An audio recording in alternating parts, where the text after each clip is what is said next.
રાખવાની છે. હવે આપણે જેને ખૂબ જ આતુરતાપૂર્વક સાંભળવાનું છે, જેના ઉપર આપણે મદાર રાખ્યો કે 2 વર્ષ ફરીથી આપણે એમને ઇલેક્શનની અંદર પ્રમુખ તરીકેનો ચહેરો લઈને આપણે ઉતર્યા છીએ, જેમના મોઢામાં સરસ્વતી છે એવા મુકેશભાઈને આપણે સાંભળીએ.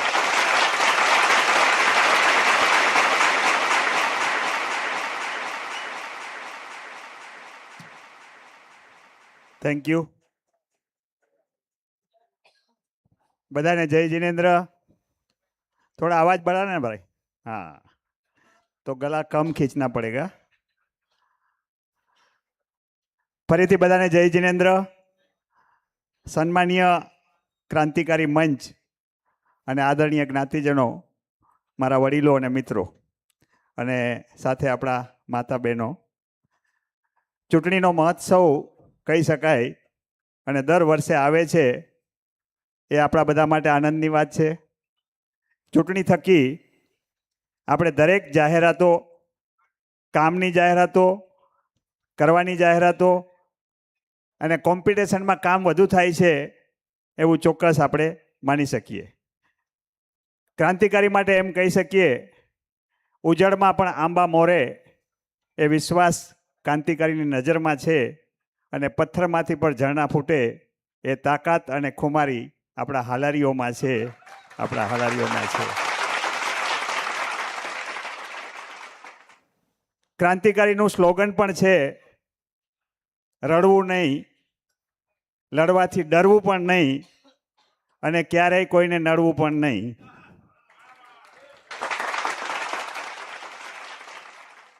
એમ પણ કહીએ તો ચાલે. તમે ડિફરન્સ તો જોઈ શકશો. ક્રાંતિકારી અને નવચેતનના ડિફરન્સ એકદમ સમજમાં આવી જશે, દરેક જગ્યાએ સમજમાં આવી જશે. મન જેનું મોટું છે, મન જેનું મોટું છે એ ક્રાંતિકારી છે. મગજ જેનું ઠંડુ છે પણ ગરમ પણ છે એ પણ ક્રાંતિકારી છે. અને સંઘ અને સમાજ જેના હૃદયમાં છે એ પણ આ ક્રાંતિકારી છે, એ પણ આ ક્રાંતિકારી છે. खुद मझदार में होकर भी जो औरों का साहिल होता है, और ये हालारी जवाबदारी भी उसी को देता है जो निभाने को काबिल होता है. આ સંઘનું ઇલેક્શન છે. સંઘ અને સમાજ બે આપણી માતૃ સંસ્થા છે, એટલે કોઈ કન્ફ્યુઝન વગર બંને સંસ્થા માટે અત્યારે ક્રાંતિકારી છે. છતાં સંઘનો વહીવટ, સંઘ આખી ભારતભરની સંસ્થા છે આપણી, અને એનો વહીવટ ભારતભરના પ્રતિનિધિઓ થકી થઈ રહ્યો છે. મને ક્રાંતિકારીએ પ્રમુખ તરીકે સંઘમાં 2 વર્ષ કામ કરવાનો મોકો આપ્યો. ફરીથી પ્રમુખ તરીકેની ઉમેદવારી આપવા બદલ હું ક્રાંતિકારીનો આભાર માનું છું. મારી આવડત, મારી કાબેલિયત અને મારી સંઘ પ્રત્યેની શ્રદ્ધા એ પ્રમાણે હું ચોક્કસ આ સંઘનું કામ કરવા માટે તત્પર રહીશ. દરેક રીતે, તન હોય, મન હોય કે ધન હોય, અમારો પરિવાર સંઘ પ્રત્યે હંમેશા સમર્પિત રહેશે, એની હું જાહેરમાં ખાતરી આપું છું. આજનું આપણું લાઈવ આ ચૂંટણીનો પ્રચાર છે, એટલે જે પણ કામો સંઘ સમાજના હશે એ ક્રાંતિકારીના બેનર હેઠળ થયા છે. ઘણા બધા પેમ્પલેટો છે, અમારા સોશિયલ મીડિયા છે, દરેક જગ્યાએ તમે જોયા છે.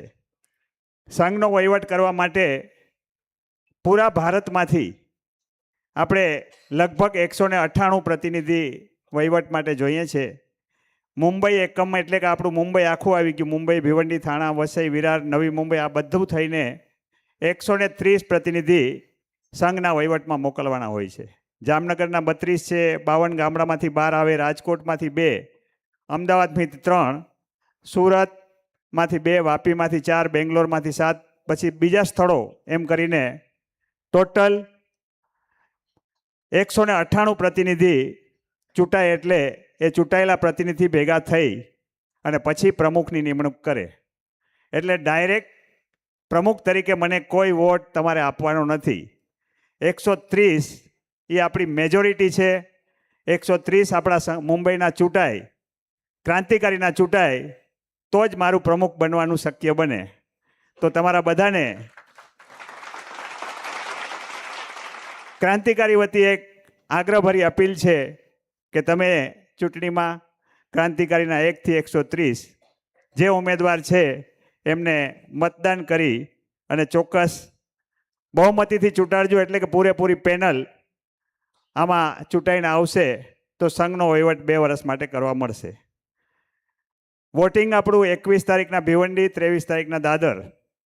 આપણી પાસે બેલેટ પેપર આપણે અહીંયા સ્ક્રીન ઉપર જરા બતાડજો ને કઈ રીતે આપણે વોટિંગ થવાનું છે એની માહિતી થોડી આપું.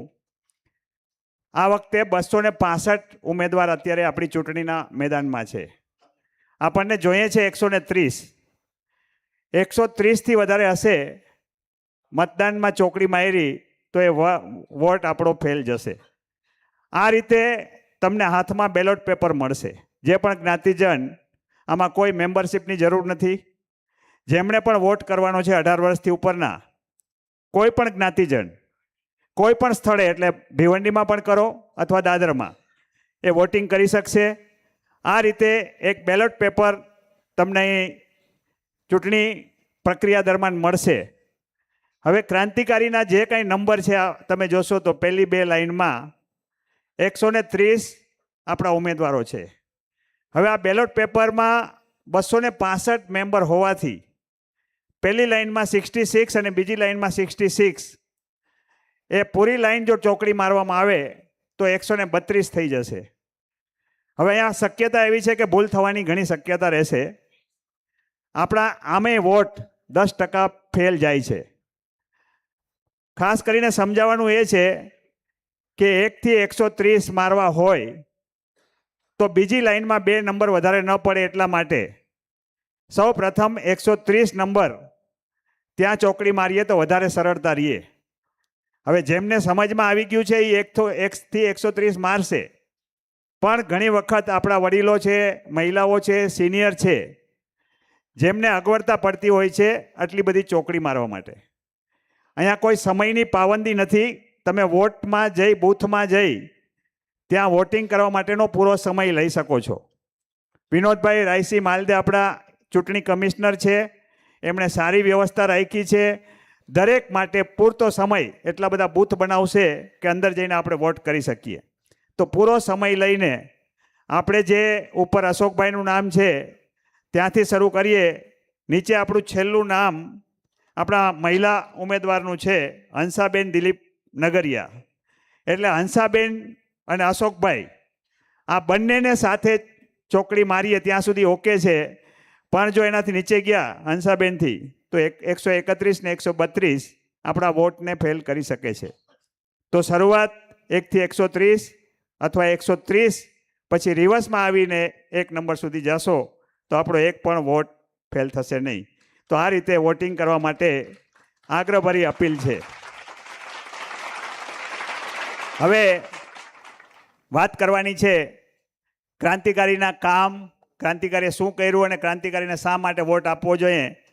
એ અમારો રિપોર્ટ કાર્ડ અહીંયાથી બધા તમને કહી ગયા છે.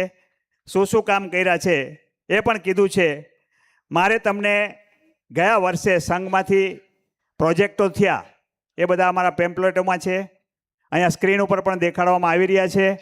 અત્યાર સુધી સંઘ અને સમાજમાં લગભગ 14 થી 15 પ્રોજેક્ટ ક્રાંતિકારીના બેનર હેઠળ, એટલે કે ક્રાંતિકારીએ કર્યા છે.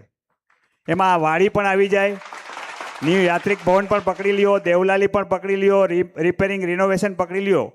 જેટલા પણ કામો છે, કેશવ સ્પોર્ટ્સ સેન્ટર પકડીએ, સ્કૂલ કોલેજનું બિલ્ડિંગ પકડીએ, એના ઉપર માળા ચડાવ્યા પકડીએ, ઓસવાળ રેસિડેન્સી પકડી લ્યો, કે આપણે બંને વાડીના રિપેરિંગ કરી અને દરેક હોલને અને રૂમને એસી બનાવ્યા. આ દરેક પકડશું તો આ દરેક કામ ક્રાંતિકારીએ કર્યા છે. અને ક્રાંતિકારીએ આ દરેક કામ માટે ફંડ પણ ઊભું કર્યું છે. સ્ક્વેર ફીટમાં મેં ગણતરી કરી તો લગભગ 9 કામ ક્રાંતિકારીના નેજા હેઠળ સંઘ અને સમાજમાં 3 લાખ ફૂટ જેટલું નવું કામ ક્રાંતિકારીએ કર્યું છે. અને જેની પાછળ લગભગ 85 કરોડ રૂપિયા ભંડોળ અને વહીવટમાંથી ઊભા કરી અને આ દરેક પ્રોજેક્ટો કર્યા છે. એટલે આ પ્રોજેક્ટ જે કરેલા છે આપની સામે છે. સાથે સાથે સંઘની જે સ્કીમો છે એ દરેક સ્કીમો દરેક જરૂરિયાતમંદ આપણા પરિવારને સક્ષમ કરવા, અપલિફ્ટ કરવા માટે જે પણ આપણી સ્કીમો છે એ દરેક સ્કીમ સંઘનો ઉદ્દેશ્ય છે શિક્ષણ અને રાહત. અમે એમાં મકાન એટલે જોડ્યું છે, એ રાહતનો પાર્ટ છે. એટલે રોટી, કપડાં, મકાન અને સ્વાસ્થ્ય એ સંઘનો ઉદ્દેશ્ય ફળીભૂત કરવા માટે અમે સંઘના બેનર હેઠળ થઈ શકે એટલા પૂરા પ્રયાસ કર્યા છે. ગયા વર્ષના હું આંકડા આપીશ. 2025-26માં સંઘ તરફથી શૈક્ષણિક સહાય તરીકે 905 વિદ્યાર્થીઓને 1,80,00,000 રૂપિયા સહાય સંઘ તરફથી આપવામાં આવી છે. આર્થિક સહાય તરીકે 460 પરિવારને 4,000 રૂપિયા તરીકે મહિલાના બેંક એકાઉન્ટમાં 1,20,00,000 રૂપિયા દર મહિને દરેક જરૂરિયાતમંદના ખાતામાં ટ્રાન્સફર કર્યા છે. ઉચ્ચ શિક્ષણ માટે શૈક્ષણિક લોન જે 1.5 લાખના 2 લાખ કર્યા છે, પણ ગયા વર્ષે 135 આપણા વિદ્યાર્થીઓને 1,60,00,000 રૂપિયા સંઘે આપ્યા છે.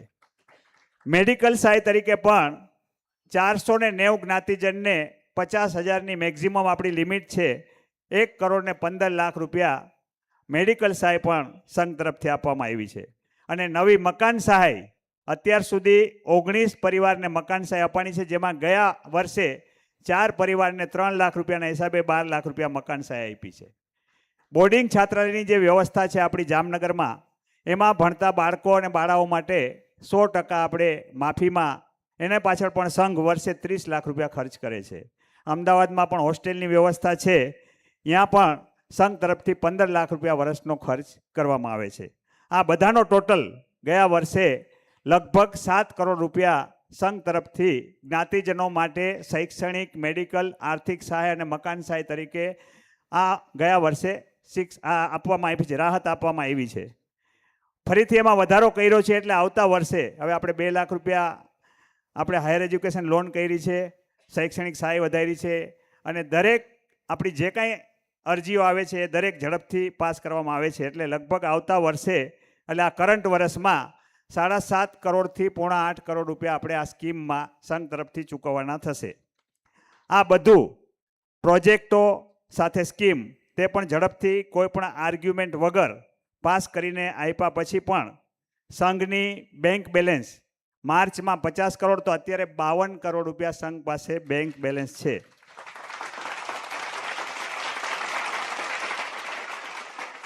એટલે આ મેનેજમેન્ટની અવેરનેસ, ફંડ ભેગું કરવાની ક્ષમતા અને ડોનરોનો વિશ્વાસ અને પ્રોજેક્ટ એજ્યુકેશનની દ્રષ્ટિ ક્રાંતિકારીમાં છે, એ ચોક્કસ આ અમારો રિપોર્ટ કાર્ડ કહી જાય છે. સંઘના ફ્યુચર અને ફાઇનાન્શિયલ ફાઉન્ડેશન માટે સંઘનો વહીવટ કોની પાસે હોવો જોઈએ એ આપ જ્ઞાતિજનોએ ચોક્કસ નક્કી કરવાનું છે. સંઘ પાસે અત્યારે જે કાંઈ છે, સંઘ અને સમાજ પાસે, એ મિલકતોની વાત કરીએ તો સંઘ પાસે અત્યારે જામનગરમાં આપણી ઓસવાડ સેન્ટર, આ માતૃ સંસ્થા છે આપણી, એની પાસે 26 એકરની આપણી મોટી આ જગ્યા. તે ઉપરાંત જામનગરમાં 2 સ્કૂલ છે, ભિવંડીમાં 1 સ્કૂલ કોલેજ છે, અને જામનગરમાં સેન્ટરમાં અતિથિ, કેશવ, પગારી, પાર્ટી પ્લોટ, બેન્ક્વેટ, આ બધી સગવડો આપણા જ્ઞાતિજનો માટે ઊભી કરેલી છે. એ સંઘના નેજ હેઠળ થઈ રહી છે.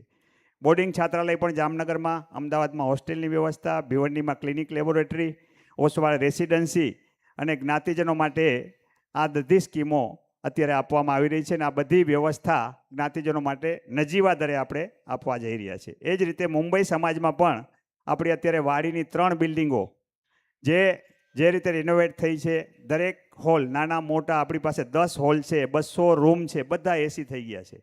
બોયઝ ગર્લ્સ માટેની સુવિધા પણ આપણે દાદરમાં છે.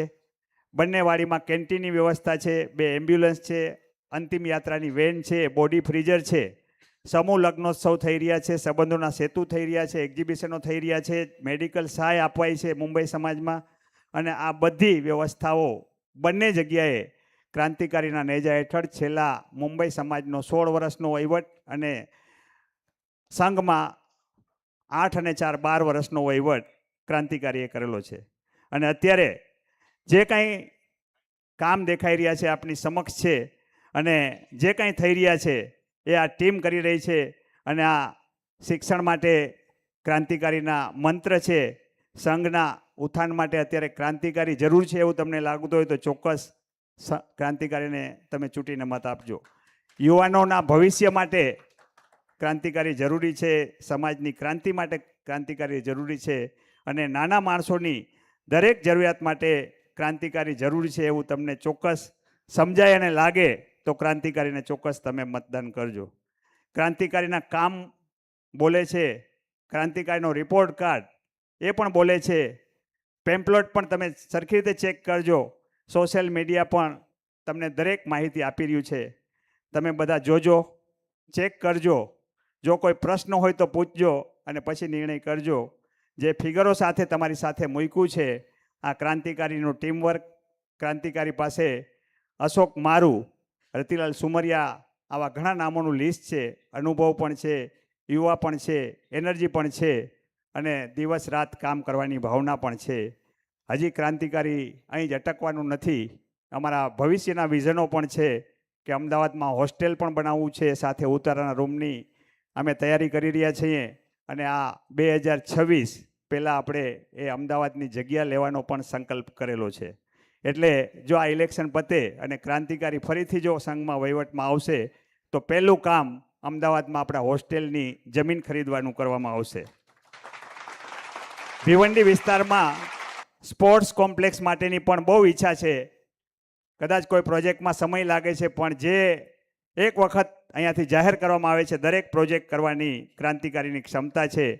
ક્લિનિક લેબોરેટરીને પણ હેલ્થ કેર સેન્ટર એટલે ડે કેર સેન્ટર સુધી લઈ જવાની પણ યોજના છે. શૈક્ષણિક સવલતો, શૈક્ષણિક લોન અને હજુ વધારે લોકોને કેમ આપી શકીએ એવી યોજના પણ વિચારણા હેઠળ છે.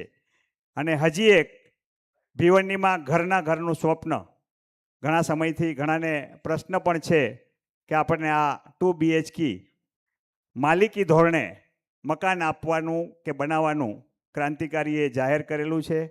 ક્રાંતિકારીના બેનર હેઠળ થશે કારણ કે આ સંઘ સમાજમાં આ પ્રોજેક્ટ થઈ ન શકે. આપણે ભિવંડીમાં જગ્યા એક્વાયર કરી લીધી છે. ઘણી વખત આ બાબતે પણ નેગેટિવ પ્રચાર એ રીતે થાય છે કે દરેક વખતે આનો પ્રચાર કરવામાં આવે છે, પરંતુ જમીન એક્વાયર થયા પછી નાના મોટા લીટીકસણોના કારણે આપણે એ કામ શરૂ કરવામાં પાછળ રહ્યા છીએ. પરંતુ અત્યારે એ જમીન એક્વાયર થઈ ગઈ છે અને અમારી ગણતરી અને અંદાજ છે કે લગભગ વરસાદ પછી આપણે એ પ્રોજેક્ટ શરૂ કરવાના છીએ અને 200 ફ્લેટનો એ પ્રોજેક્ટ અને એક અમારો સંકલ્પ પણ છે જે 4-5 પ્રમોટર છીએ કે આ મકાન એ અમારા હૃદયની નજીક છે. કોઈને ઘર જ્યારે મળતું હોય એનો જે આનંદ હોય ને એ જે અનુભવ કર્યો હોય એને જ ખ્યાલ આવે. તો આ પ્રોજેક્ટ થશે અને ત્યાં સુધી અમે તો ગઈકાલે અશોકભાઈને પણ મુલુંડમાં સાંભળ્યા કે આ પ્રોજેક્ટ અગર નહીં થાય ત્યાં સુધી કદાચ અમે આ ધરતી ઉપરથી જશું નહીં. એ નક્કી છે.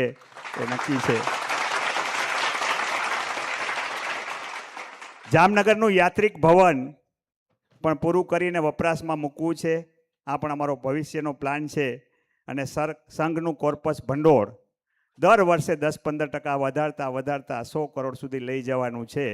ફક્ત 100 કરોડ નથી બોલવા, પણ એને ગ્રેજ્યુઅલી 4 વર્ષમાં આપણે 22 કરોડ વધાર્યું છે, 28માંથી 50 કર્યું છે. એ રીતે 100 કરોડ સુધી લઈ જવાનો અમારો સંકલ્પ છે. જ્ઞાતિને અપલિફ્ટ કરવી છે, જ્ઞાતિના જીવનમાં બદલાવ લઈ આવવાનો ક્રાંતિકારીનો ધ્યેય છે. અને જેમણે પણ ક્રાંતિકારીના કામને અનુભવ્યું છે, જેને નજીકથી સ્પર્શ્યું છે, એ ચોક્કસ આ ક્રાંતિકારીના કામને જાણ્યું છે અને અનુભવ્યું છે. આ બધા પ્રોજેક્ટ કરતી વખતે હમણાં જ આપણે મિતેશભાઈને સાંભળ્યું, એકેય પ્રોજેક્ટ બાકી નહીં હોય જેમાં નવચેતનનો વિરોધ મળ્યો ન હોય અથવા જઈલો ન હોય. લગભગ દરેક વખતે નવી અડચણો ઊભી કરવી, ફંડો રોકવા, ચેરિટીમાં જઈને વિવાદ કરવા, થઈ શકે એટલું બધું કરી કોઈ પણ પ્રોજેક્ટ અથવા સ્કીમો માટે નેગેટિવ વાત કરવાની જે એક આદત પડી ગઈ છે, કદાચ એને ઓવર રૂલ કરીને ક્રાંતિકારીએ કામ કરવા છે. એ સંકલ્પ મને ક્રાંતિકારીમાંથી અશોકભાઈ, રતિભાઈ અને દરેક વડીલોએ આપ્યો છે. તો મારા ભાગે આગળ જોવાનું છે, બાકીનું કામ અશોકભાઈ અને ટીમે જોવાનું છે. મારે તો ફક્ત કામ ઉપર ફોકસ કરવાનું છે.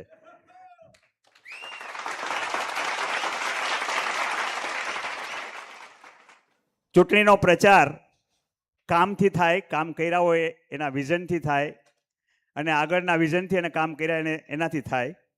પરંતુ સામે કોઈ વિઝન દેખાતું નથી.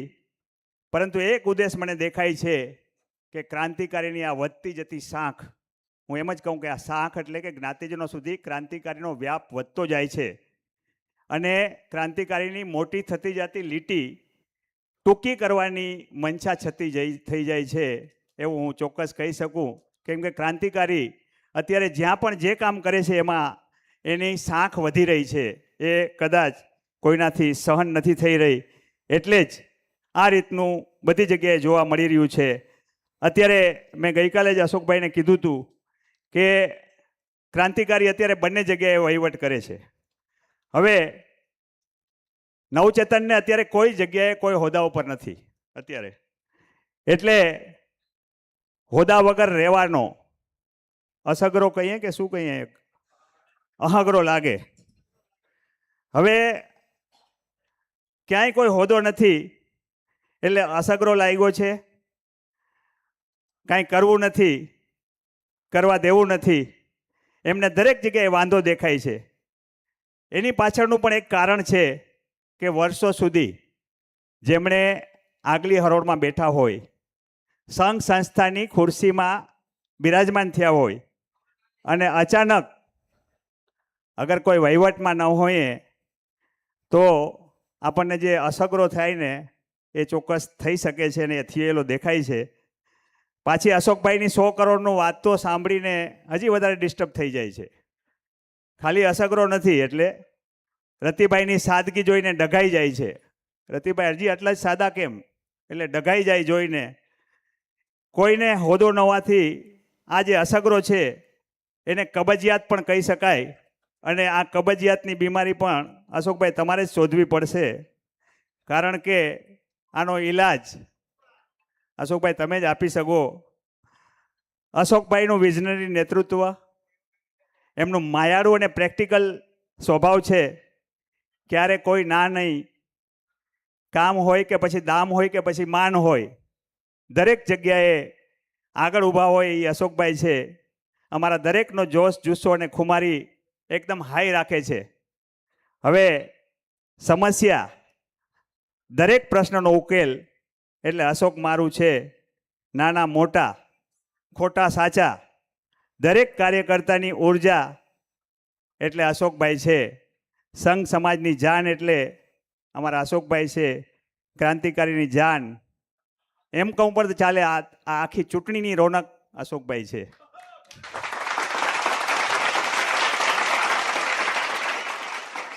આખી ચૂંટણી અશોકભાઈની આજુબાજુમાં ફરે છે. એટલે પાછું વળી અશોકભાઈ 100 કરોડ ડિક્લેર કરશે તો, એટલે આ બધું જોઈને એવું ચોક્કસ આજની આ સભા લાઈવ છે. દરેક જ્ઞાતિજનોને હું એક અપીલ કરીશ કે કદાચ આ ક્રાંતિકારીમાં કામ કરવાની આવડત છે, એની ધગશ છે, એમાં એમ લાગતું હોય કે આમને હજી અમારે 2 વર્ષ આપવા છે તો ચોક્કસ વોટ કરજો. અને એમ લાગતું હોય કે સંઘની પ્રગતિને હજી રોકવી છે તો ચોક્કસ નવચેતનને મત કરવાનું થાય છે. પણ મને લાગે છે આપ જ્ઞાતિજનો બહુ સમજદાર છો, એટલે ચોક્કસ બરોબર નિર્ણય લેશો. 1 થી 130માં ચોકડી મારી શુક્રવાર અને રવિવારના વોટિંગ માટે ક્રાંતિકારીને વધુ વોટ થાય એવી અપેક્ષા સાથે એમ કહું, ન પૂછો કે ક્રાંતિકારી કી મંજિલ કહાં હૈ. અને જ્યારે પણ કહીએ ત્યારે એમ જ કહેશે, અભી તો સફર કા ઇરાદા ક્યા હૈ, ન હારેંગે હોસલા ઉમ્ર ભર, हमने किसी से नहीं खुद से जो वादा किया है, खुद से जो वादा किया है. હવે છેલ્લે એમ કહું, संघ ही हमारी धुरी, संघ के बिना सेवा की कल्पना है अधूरी. समाज में संघ का महत्व कम नहीं हो सकता, क्योंकि संघ जैसा कुछ भी नहीं हो सकता, संघ जैसा कुछ भी नहीं हो सकता. Thank you. जय जिनेन्द्र, जय ओसवाल. ખૂબ ખૂબ